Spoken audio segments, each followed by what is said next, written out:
is most intriguing matchup. So what matchup has the best storylines for the weekend? I have this game is the one that will start off your Labor Day weekend. Colorado at number 17 TCU at noon Eastern time on Fox. Dude, every day that goes by, I get a little more pumped for this game.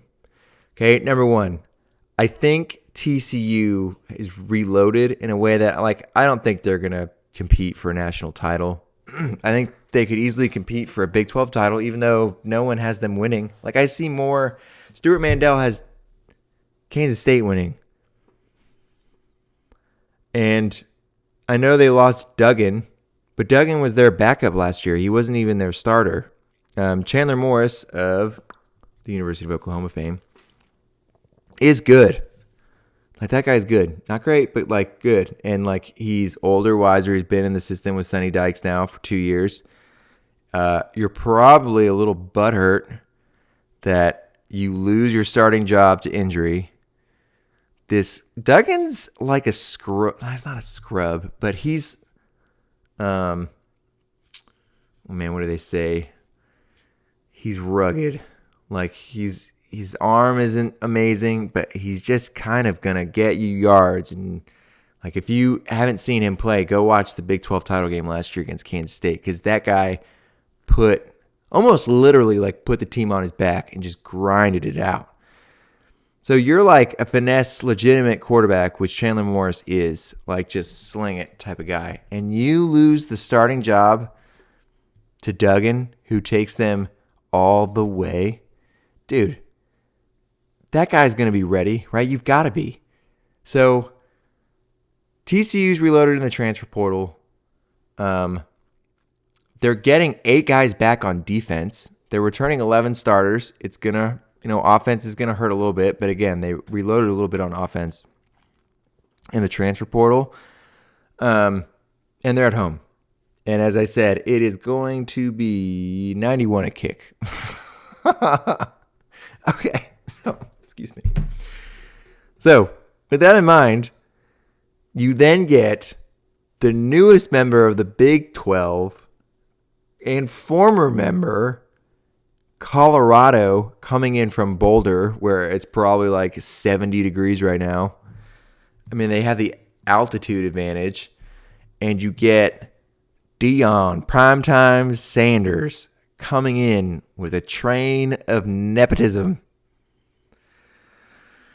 All right, so axe to grind. But this is why this is going to be interesting. Okay, A, he's got both his sons.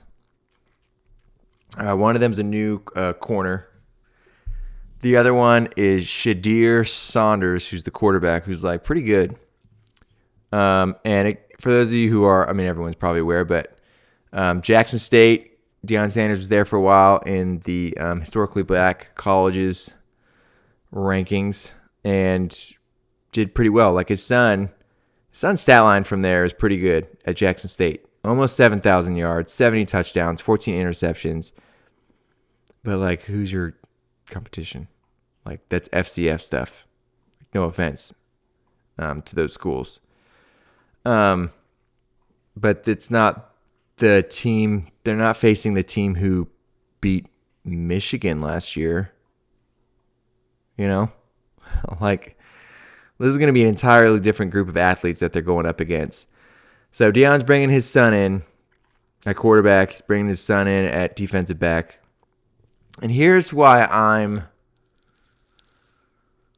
this is intriguing. So, A, you got the TCU perspective, right? Or the TCU situation. Are they back to where they were last year? Are they taking a step back? You've got Chandler Morris. They're at home, right? You've got guys who are probably upset that no one's picking them to even repeat in terms of they didn't win the Big 12 last year, but they went to the Big 12 title game. Again, they lost to Kansas State. You got that end. But Deion's coming in. And when Deion came in to Colorado, I don't know if y'all saw this, but this is what he said to the Colorado players on his first day. And there's cameras coming around, and he's got dude, he's got his suit on. He looks great, right? He is like dimed up. This is what he said to those guys. 18, 20-year-old boys. 22-year-old guys. Okay, no boys. Quote, "We got a few positions already taken care of because I'm bringing my luggage with me, and it's Louis. Okay? It ain't going to be no more of the mess that these wonderful fans, the student body, and some of your parents have put up with for probably 2 decades now. I'm coming. And when I get here, it's going to be changed. So I want y'all to get ready to go ahead and jump in that portal and do whatever you're going to get. Because the more of you jump in, the more room we make because we bringing in kids who are smart." And then he looks at him and he goes, "Say that."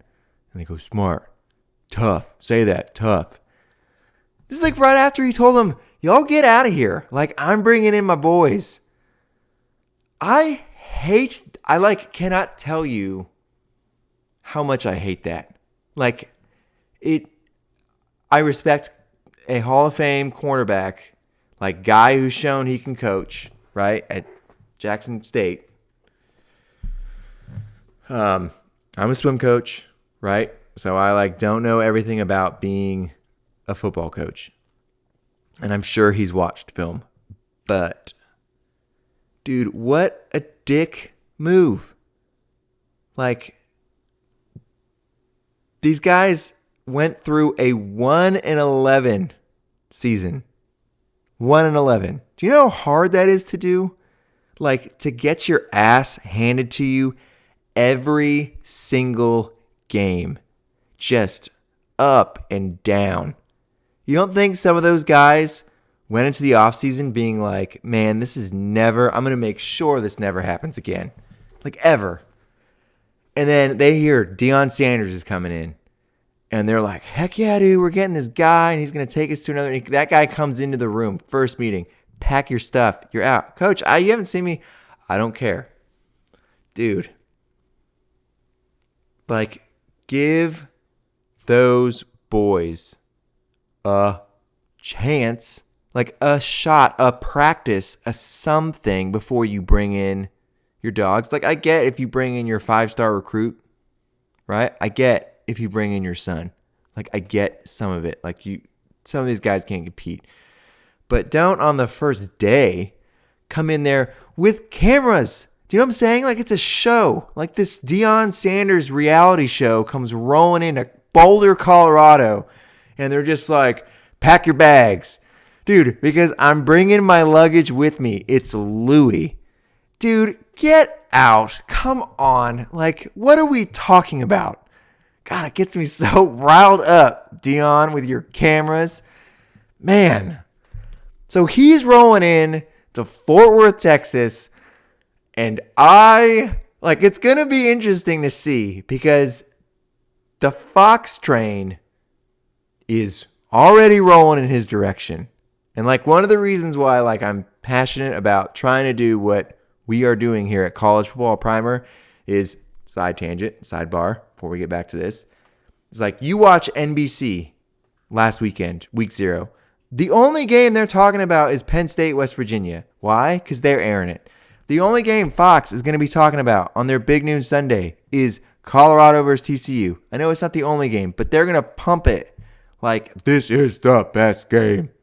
ABC is going to be doing the same thing, okay, when it comes to LSU, Florida State, when it comes to some of the games that they're going to be showing at 11. Okay, I don't even know where game day is going, right? But that's what they're going to do is they're going to pump their games. We're going to find the best games, okay? That's the goal. We're going to try to cut through the noise. So this noise, though, is the best game? I don't know, but it's going to be intriguing for damn sure because I think TCU and Sonny Dykes are going to mop the floor with Colorado. I think those guys have so much air pumped into them right now at Colorado. And TCU is already why is no one picking us to win the conference? Why is no one having us in the playoffs? Didn't we make it to the national title game? Yeah, I know. We got destroyed by Georgia. I get it. But pretty much every other team in the country would get destroyed by Georgia. We're not just like chopped liver, you know? And Colorado is rolling into our town, the team that only won one game, and we think Deion flipping Sanders is going to be the difference? Like, oh, it gets me so riled up. But hey, I may be wrong, okay? I may be wrong. But if there's righteousness in this world, man, like, I just want a little humble pie on day one for Deion and crew, okay? But they're going to be fast. Colorado is going to be fast. And that quarterback can throw. Shadir can throw. But he ain't seen anything like what TCU's got. Okay? Because they're returning 8 guys on defense, right? And they're going to be prepping. But they don't got a lot of film to watch. Anyway, very intriguing. Very exciting to see what it's going to be like on day one, game one for Colorado and TCU.